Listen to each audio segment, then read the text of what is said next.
धर्मांतरित आदिवासींना आरक्षणाचा लाभ घेता येणार नाही। आयटीआय मध्ये प्रवेश राज्यातील आयटीआय मध्ये ख्रिश्चन, मुस्लिम किंवा अन्य धर्माचा स्वीकार केलेल्या आदिवासी विद्यार्थ्यांचा शोध घेण्यासाठी आणि अशा विद्यार्थ्यांना आरक्षित जागांवरती प्रवेश मिळणार नाही याकरता उपाययोजना सुचवण्यासाठी माजी कुलगुरूंच्या अध्यक्षतेखाली समिती स्थापन करण्यात आलेली आहे।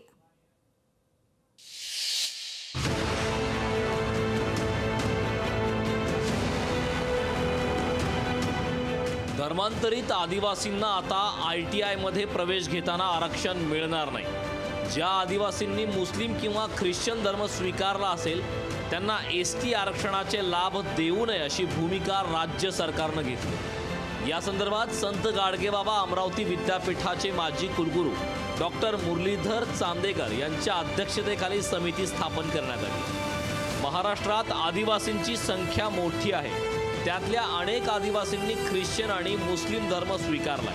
मुस्लिम ख्रिश्चन हे खुल्या प्रवर्गात मोडतात, त्यामुळे धर्मांतरित आदिवासींची खुल्या प्रवर्गात गणना करावी अशी राज्याच्या कौशल्य विकास विभागाची भूमिका आहे। आयटीआय प्रवेशासाठी डिलिस्टिंग करण्याचा सरकारचा विचार आहे। त्यासाठी एका समितीची घोषणा करण्यात आली।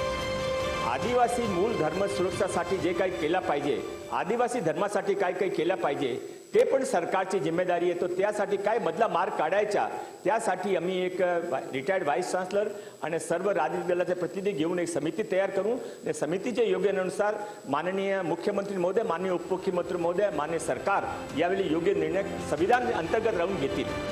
महाराष्ट्रात धर्मांतरित आदिवासींची संख्या मोठी आहे।